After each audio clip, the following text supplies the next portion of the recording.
আজকের বিষয়বস্তু সত্যনারায়ণ শতনাম থেকে পাঠ করা হয়েছে চলার সংকেত। তো এই চলার সংকেতে প্রথমে পরমপিতা কি বললেন না, কোনো প্রকার সংস্কারেই আবদ্ধ থেকো না, একমাত্র পরম পুরুষের সংস্কার ছাড়া সবই বন্ধন।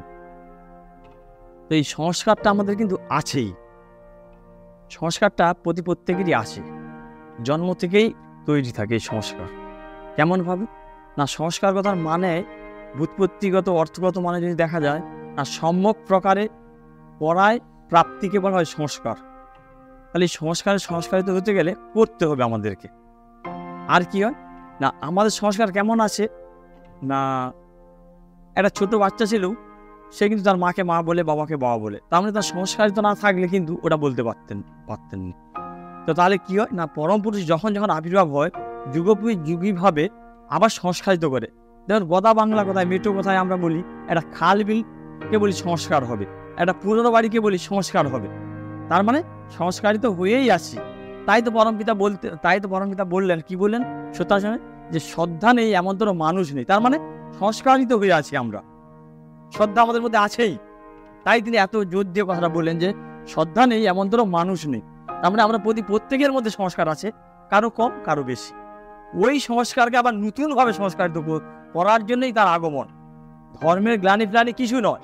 আমরা বলি ধর্মের গ্লানি মানে ধারণ করা পালন করাটা যখন আমাদের গ্লানি পেয়ে যায়, ভুল ভ্রান্তির ভাবে আমরা চলি, তখনই ওই ভুল ভ্রান্তি মানে তখন সংস্কার জীর্ণ হয়ে যায়, জরাজীর্ণ হয়ে যায় যখন আমাদের সংস্কারগুলো, তখন সেইগুলোকে আবার পুনরুদ্ধার করার জন্য তাদের আবির্ভাব হয়। তাই তিনি বললেন যে একমাত্র পরম পুরুষের সংস্কার ছাড়া সবই বন্ধন। তাহলে পুরনো সংস্কারটা থাকতে নতুন সংস্কারে সংস্কারিত হতে হবে। এই হতে গেলে কি করা লাগে না, হতে গেলে নতুন সংস্কারে সংস্কারিত হতে গেলে নতুন পুরুষোত্তমের যিনি নাম নিয়ে আসেন সেই নাম জপ করতে হবে।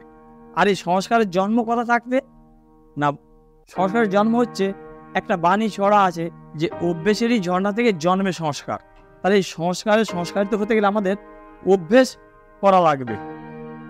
এবার কি অভ্যেস করা লাগবে না, যা কিছু আমার সংস্কার ভুল ভ্রান্তি আছে, যে সংস্কারগুলো আমার ভুল ভ্রান্তি হয়ে গেছে, বিকৃত হয়ে গেছে, ওই সংস্কারগুলোকে নতুনভাবে তিনি যেভাবে বলছেন সেইভাবে সংস্কারিত করে নেওয়া। এটাই হচ্ছে পরম পুরুষের সংস্কার। কেমন একটা উদাহরণ দিলে সবাই বুঝতে পারবেন। কেমন না, আগে আমি ঘুম থেকে উঠে হয়তো ইষ্টবিধি করতাম নি, মানে ইষ্টকে কিছু নিবেদন করতাম নি, তখন আমি হয়তো আহার যখন করে নিতাম, ওটা কিন্তু আমার পুরনো সংস্কার। নতুন সংস্কার কি হলো না, গীতায় ভগবান বলছেন যে দেবদত্ত না দিয়ে অন্ন জল গ্রহণ করে যে জন চর্য প্রবৃত্তি সমতুল্য, গীতার কথা। কিন্তু তখন আমরা বুঝতে পারিনি বা জানতে পারিনি। তো এখন আমরা বর্তমান পুরুষোত্তমকে ধরে নেওয়ার পর যারা তার দীক্ষায় দীক্ষিত হচ্ছে, তার সঙ্গে যোগযুক্ত হয়েছে, নতুন সংস্কারে সংস্কারিত হচ্ছে, প্রত্যেকেই কিন্তু ইষ্টবিধি ছাড়া কেউ কিন্তু অন্নজল গ্রহণ করতে পারেনি। আর এটাই হচ্ছে সংস্কারে সংস্কারিত হওয়া, তার সংস্কারে সংস্কারিত হয়ে যাওয়া। এরকম প্রত্যেকটা নিয়ম, তার যা কিছু লওয়াজমা, তিনি যা কিছু বলে গেছেন সবটাই তার সংস্কার। আমি আগে হয়তো রেগে যেতাম খুব, কিন্তু এখন আমি তাকে ধরে চলার পথে আমি আমার নিজের ভুলটা বুঝতে পারতেছি। আমার হয়তো ক্রোধটাকে আমি কন্ট্রোল করতে পারতেছি। আগে আমার লোভটা প্রচুর ছিল, সেই লোভটাকে আমি কন্ট্রোল করতে পারছি তার সংস্কারে সংস্কারিত হওয়ার ফলে। আর এই সংস্কারে সংস্কারিত হতে গেলে তিনি কি বললেন না, এই অভ্যাস একমাত্র হচ্ছে ঝর্ণা থেকে জন্মের সংস্কার। তাই এই অভ্যেসের দ্বারা একমাত্র পরিবর্তন হতে পারে, আমরা নতুনভাবে সংস্কারিত হতে পারি। আর অভ্যেস কাকে বলে সবাই জানি, গীতাতেও আছে যে একই কাজ পুনঃ পুনঃ ঐকতানের সঙ্গে করাকে বলা হয় অভ্যাস। আর এই অভ্যেসকে যখনই আনতে হবে আমার মধ্যে, অভ্যেস যোগ যখন আমি করব, দেখবেন সেই কাজ, কোনো কাজ যখন আমরা একটা কাজকে বারবার করি, পুনঃ করা, তাকে বলা হয় অভ্যেস যোগ। আবার এই অভ্যেস যোগের জন্য অভ্যেসটা ঠিকঠাক হচ্ছে না হয়নি, তার জন্য কিন্তু আমাদের প্রয়োজন হয় নিষ্ঠার প্রয়োজন হয়। কারণ অভ্যেসটা আজ আমি করলাম, ভোর 4টায় উঠলাম, ইষ্টবিধি করলাম, কাল আমি আবার 8টায় উঠলাম, আবার পরের দিন 6টায় উঠলাম। এই কন্টিনিউটি নেই কিন্তু আমার ওঠার মধ্যে। এই ওঠার মধ্যে যেন আমার কন্টিনিউটি থাকবে, একই দান থাকবে, এই একই দান রাখার জন্য প্রয়োজন হয় নিষ্ঠার। এই অভ্যেসটাকে পারফেকশন করার জন্য নিষ্ঠার প্রয়োজন হয়। আর নিষ্ঠা ছাড়া কোনো কাজে আসতেই পারেনি, এটা পরমপিতার কথা। নিষ্ঠা কথার মানেই হচ্ছে নিরন্তরতা নিয়ে লেগে থাকা, নিঃশেষে থাকা, লেগে থাকা। এই থাকাটা যখন টলাতে পারেনি কোনো কিছুকে, তখন তাকে বলা হয় নিষ্ঠা। এই সংস্কারের ব্যাপারে ভক্তপ্রবর হনুমান একটা সুন্দর কথা বলছিলেন। তিনি কি বলছিলেন, যে তিনি বলছিলেন একটা কথা, খুব দামি কথা। তিনি বলছেন যে শ্রীনাথে আর জানকীনাথে পরমাত্ম দৃষ্টিতে অভেদ জ্ঞান করি, তথাপি রাজীবলোচন রামচন্দ্রই আমার সর্বস্ব। তিনি এই কথা বললেন নিষ্ঠার ব্যাপারে।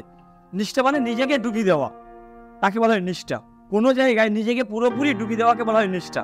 আর হনুমান তার পুরো জীবনীটাই যদি আমরা দেখি, লক্ষ্য করি, তার চলা বলা, যেটা আমরা সৎসঙ্গে প্রায়ই বলি যে নিজে আচরিত ধর্ম অপর শেখায়, পুরা চলা বলাটা হনুমানকে যদি তার জীবনটাকে লক্ষ্য করা যায়, পুরাটাই তিনি গেছেন ত্রেতা যুগের ভক্ত, কিন্তু এ যুগেও পুরুষোত্তম এসে তারই কথা বলছেন।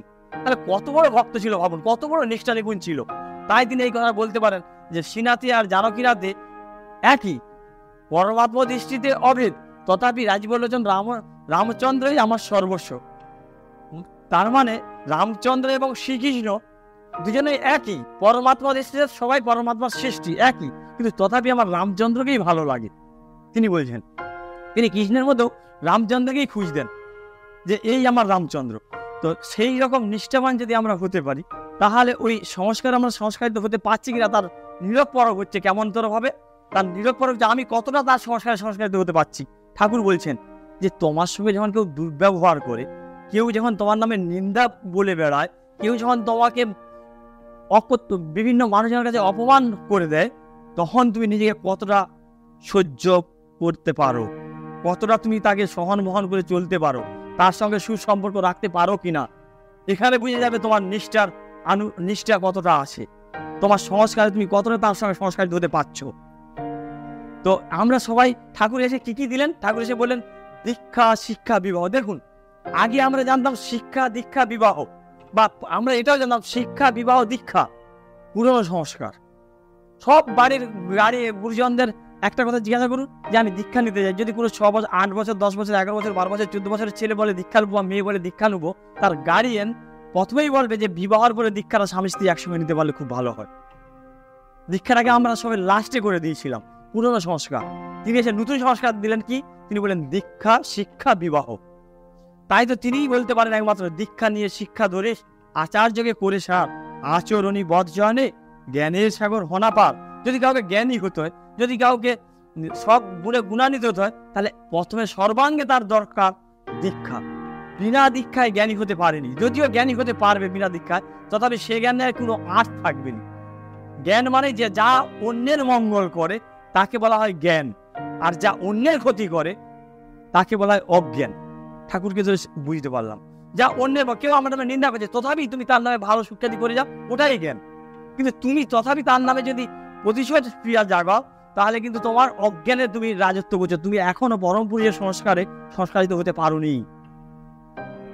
তাই এই যে প্রার্থনা, সব আমরা বলি প্রার্থনায় একক প্রার্থনা হচ্ছে, একক প্রার্থনা যখন আমরা করি, ওটা হচ্ছে গঙ্গার নীরে অবগাহন করার মতো, মানে গঙ্গায় স্নান করার মতো। কিন্তু এই সমবেত প্রার্থনা আমরা সবাই বলি যে পরমপিতা মঞ্জুর করে, এই কথাটা আমরা বলি। কেন করে মঞ্জুর, এটা কি কেউ বলছি কোনোদিন কোনো জায়গায় দাঁড়িয়ে যে তিনি কেন সমবেত প্রার্থনাটাকে মঞ্জুর করেন? তার কারণ কোথায়? তার কারণ হচ্ছে এই সমবেত প্রার্থনা তিনি কেন মঞ্জুর করেন, তার কারণ হচ্ছে সমবেত প্রার্থনাকে বলা হয় ত্রিবেণী সঙ্গমে স্নান করার তুল্য বলা হয়। ত্রিবেণী সঙ্গম মানে গঙ্গা যমুনা সরস্বতী সঙ্গম স্থলকে বলা হয় ত্রিবেণী সঙ্গম। আর এই সমবেত প্রার্থনা যে ওই ত্রিবেণী সঙ্গমে স্নান করার মতো।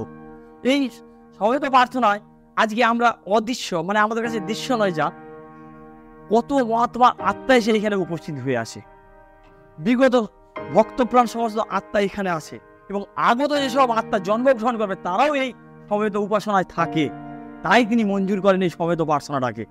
আর এই সমবেত প্রার্থনা মানে একের অধিক যখন করা হয় তাকেই বলা হয় সমবেত প্রার্থনা। তাই সমবেত প্রার্থনার এত মাহাত্ম্য। ইচ্ছাকৃত কেউ যদি সমবেত প্রার্থনায় না যেতে পারে, সেদিন তাকে ভাবতে হবে তার দুর্ভাগ্য যে সে যেতে পারলো না সমবেত প্রার্থনায়। কেন? সমবেত প্রার্থনায় এলেই আমি পূর্বপুরুষদের আশীর্বাদ পেয়ে যাবো। এখানে যারা আমরা বসে আছি, এখানে অদৃশ্য এরকম মহাত্মা আত্মা যারা, তারাই বাসে এখানে, তারা একটা আশীর্বাদ করবে আমাদেরকে, তাদের আশীর্বাদ এবং ভগবানের আশীর্বাদ। আশীর্বাদ মানে যদিও অনুশাসনবাদ আমরা ঠাকুরকে ধরে জানতে পারলাম, তথাপি তাদের একটা আশীর্বাদ বর্ষিত হয় আমাদের মধ্যে। তাই এই সমবেত প্রার্থনাকে বলা হয় ত্রিবেণী সঙ্গম। গঙ্গা যমুনা সরস্বতী সঙ্গম স্থলকে বলা হয় ত্রিবেণী সঙ্গম। ওই সমতুল্য এই সমবেত প্রার্থনা।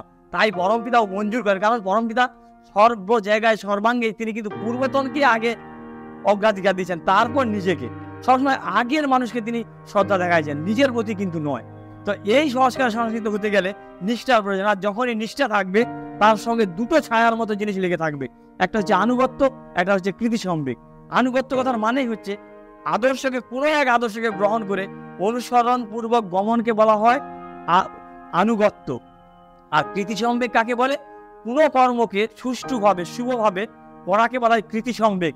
এই কৃতিসম্বেগের মধ্যে সম্বেগ কথাটা আছে, আমরা সবাই জানি সম্বেগ। সম্বেগ কথাটাকে যদি আমরা ভেঙে চুরে দেখতে যাই, সম্বেগ কথার মধ্যে পাবো আমরা শ্রমযুক্ত, শ্রম হসন্ত বেজ। আর এই বেজ ধাতুর মধ্যে আছে গতি, কম্পন এবং বিচার। যে কোনো কর্ম করার আগে যদি আমি আদর্শের বিচারে বিচার করে নিতে পারি যে এটা সঠিকভাবে হবে না হবে নি, ঠিকভাবে হবে না হবে, তার বিচারে যখন আমরা বিচার করে করে কর্মটা করে যাব, তখন সেটা হবে সুষ্ঠু কর্ম বা সুকর্ম। এই সুকর্ম যত আমরা করতে পারবো তত আমরা তার সংস্কৃত। তাই আলবার্ট আইনস্টাইন একটা সুন্দর কথা বলছেন, যে ঠাকুরও বলছেন এই দীক্ষার কথাটা। তিনি এতটা না বললেও তিনি ভেঙে চুরে সুন্দরভাবে, আমি দেখলাম হঠাৎ অধ্যয়ন করতে করতে দেখলাম তার কথাটা, যে তিনি বলছেন কি বলছেন, যে দক্ষতা যদি কেউ তৈরি করে নিতে পারে তাহলে সাফল্য তার এমনিই ভীষণ ভীষণ দৌড়াবে। আমরা সাফল্যের জন্য ছুটে বেড়াই, সাফল্য অর্জন করার জন্য ছুটে বেড়াই, কিন্তু আলবার্ট আইনস্টাইন বলছেন যে সাফল্যের জন্য ছুটে লাভ নেই, তুমি নিজের দক্ষতা তৈরি করো, এমনি তোমার সাফল্য তোমার পিছন পিছন গড়িয়ে আসবে। তাই ঠাকুর, তিনি তো ভগবান স্বয়ং পুরুষোত্তম, তাই তিনি প্রথমে এসে বললেন যাতে আমাদের দক্ষতা তৈরি হয়। তাই দীক্ষার কথা বললেন, কারণ দীক্ষা মানেই দক্ষতা অর্জন করা সর্ববিষয়ে। আর এই যুগে, বর্তমান যুগে যে সংস্কারগুলো তিনি বলছেন দীক্ষা, তারপর বলেন শিক্ষা, তারপর বিবাহ। বিবাহ সংস্কারকে যদি সংস্কারিত আমরা করতে না পারি, তার আদর্শ আমি যদি বিবাহ করতে না পারি, তাহলে কিন্তু আমাদের সবটাই দেখবেন নিটফল জিরো হয়ে যাবে। কেন? ঠাকুর বলছেন আমি উচ্চ বংশজাত বলতে আমি বুঝি যে বংশের মধ্যে এই বিবাহর কোনো গোলমেল নেই, তাকে বলে উচ্চ বংশজাত। তো আজকে আমি পাঞ্জেঠুর কথা যদি ধরা যায়, তার মধ্যে পাঞ্জেঠুকে সর্বপ্রথম আমাদের নিষ্ঠা খুব কম ছিল আমার। কেমন ধরো, জেঠু যখনই রাখতো তখনই আমি বলতাম জেঠু যেতাম তুই একবার, কিন্তু তারপরে আমি বলতাম অত দূর বর্ধমান যেতে, হাওড়া 2.5 ঘন্টা, আবার ওদিকে বর্ধমান, আজকে যেটু শরীরটা খারাপ, ইচ্ছাকৃতভাবে বলতাম, মানে মন নিজা থাকতে। তখন এতটা রস পাইনি, এতটা আনন্দ পাইনি। তাই তাকে বলা হতো সচ্চিদানন্দ। আনন্দ সব জায়গায় আমরা খুঁজি। যে মদ খায় সেও মদ খেয়ে আনন্দ পায় বলেই মদ খায়, যে বিড়ি খায় সেও আনন্দ পায় বলেই খায়। কিন্তু কি জ্বালায়, কি যন্ত্রণা খায়, ঠাকুর বলছেন ওইগুলো কি তোরা খোঁজ নিয়েছিস রে মনি? সে কেন মদ খায়, কেন ওটা করে, এই খোঁজ নেই প্রত্যেকের কাছে কাছে গিয়ে। তো আনন্দ পাই বলেই আমরা ভুল কর্ম যখন করি, তখন ভাবতে ওই একটা ব্যক্তি যখন ভুল কর্ম করে তখন তার মধ্যে সে আনন্দ খুঁজে পেয়েছে, তাই সে ওই কর্ম করছে, কারণ সত্তাই হচ্ছে আনন্দময়। তো আমি তখন যেটুকু বলতাম যে না যেটু আমি যেতে পারবো না, শরীর খারাপ, তখন যেটু আমাকে এক ফোনে আমাকে প্রেরণা দিয়ে বলছেন আমার কাছে বহু ছেলে আসছে তিলোচন, কিন্তু তথাপি আমি তোমাকে ডাকি খালি তোমাদের মা বাবার বিবাহ সংস্কারটা খুব ভালো বলে তোমাদের বংশের মধ্যে, তাই আমি তোমাকে এত তেলাই, এত ডাকি, এত খোঁজ করি। ওই এক কথাতেই আমার গোটা শরীরের নার্ভটা চেঞ্জ হয়ে যেত। যখন যেটু ফোন করে বলছিল ঠিক রাত্রি 1টার দিকে, মানে তখন আমি অবসাদগ্রস্ত হয়ে গেলাম, জীবনটা আমার কি করবো না করবো খুঁজে পাচ্ছি না। তখন আমি দোদুল্যমান ঠাকুরকে নাম করতেছি খুব করে, এই নাম করতে করতে বলি যা হয় হবে, ঠাকুর কি করবো, এই জীবনটা গেলে খুব ব্যস্ত। মানে আমি আমার মেয়েদের সঙ্গে কাজে যেতাম, ওটা যেতাম, আমার মেয়েদা আমরা সবাই একসময়, কিন্তু তথাপি কি করবো, বাবা বলতো কিছু একটা কাজ কর। কিন্তু পাঞ্জেটু বলতো সবসময় যে তোমার বৈশিষ্ট্যই হচ্ছে ইষ্টকে প্রতিষ্ঠা করা, এটাই তোমার বৈশিষ্ট্য। কারণ আমরা সবাই জানি যে বৈশিষ্ট্যকে যে যত অনুসরণ করতে পারে, ভগবানকে ধরা মানে তাকে আমরা বৈশিষ্ট্য পালি বলি, আমার বৈশিষ্ট্যের গুণান্বিতগুলো তিনি করে দিবেন। তো এক সৎসঙ্গে আমি প্রথম জিজ্ঞাসা করেছিলাম, তার তো পাঞ্জেটু এবং লক্ষণ জেঠু দুজনেই ছিল, তাদের সঙ্গ গিয়ে বলছিলাম যে যেটু আপনাদের বলুন আমার বৈশিষ্ট্য কি।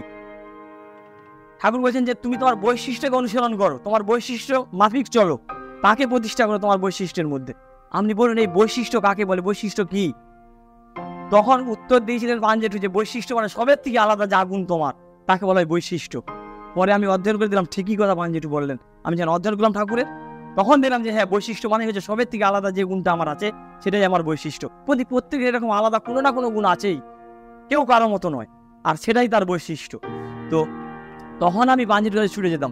তো এই যে সংস্কারিত হতে গেলে নিষ্ঠার সঙ্গে আনুগত্য এবং কৃতিসম্বেগ থাকবেই জড়িত। আর এই কৃতিসম্বেগ থাকা মানে আমাদেরকে পরীক্ষার মধ্যে দিয়ে যেতে, আমরা বলি সাধন ভজন করার কথা বলি, আর সাধনা মানেই হচ্ছে 5টা স্তর আমাদেরকে পেরাতে হয়, পরীক্ষা থাকবে। আমি সবসময় যদি ভাবি, আজকে আমি ভাবছিলাম যে আমরা সবসময় যদি ভাবি যে আমার পরীক্ষা হচ্ছে, আমাকে কে কি বললো, কে কি করলো, কোনো দিকে ভূক্ষেপ না করে যদি আমি শুধু তার কথা মতো চলি, তখন দেখবেন ওইগুলো আপনার পরীক্ষা। এইভাবে আমাদেরকে মেনে নিতে হবে যে যে যা বলছে, যে যা করছে, আমার হয়তো ভুল ত্রুটি আছে, আমি বলবো ঠিক আছে, আপনি যখন বলছেন আমি এটা সংশোধন করার চেষ্টা করছি, একটু সুযোগ সময় দিন আমাকে, এইটা বলতে পারি। এইটা বলা মানে নত হয়ে যাওয়া।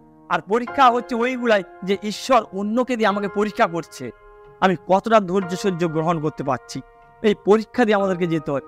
তো এই যে সংস্কারিত হতে গেলেই আমাদের এতগুলো নিয়মের মধ্যে যে আমরা সংস্কারিত করছি কিনা, অজ্ঞানেও যখন আমরা তার ভুল করবো নি, অজ্ঞানেও যখন আমরা কোনো কিছু ভুল করতে পারবো নি, ঘুমের ঘরেও যেটা সঠিকভাবে কাজ হয়, তাকেই বলা হয় মানে শত হয়ে যাওয়া চরিত্রে, তাকে বলা হয় সংস্কারিত হয়ে যাওয়া।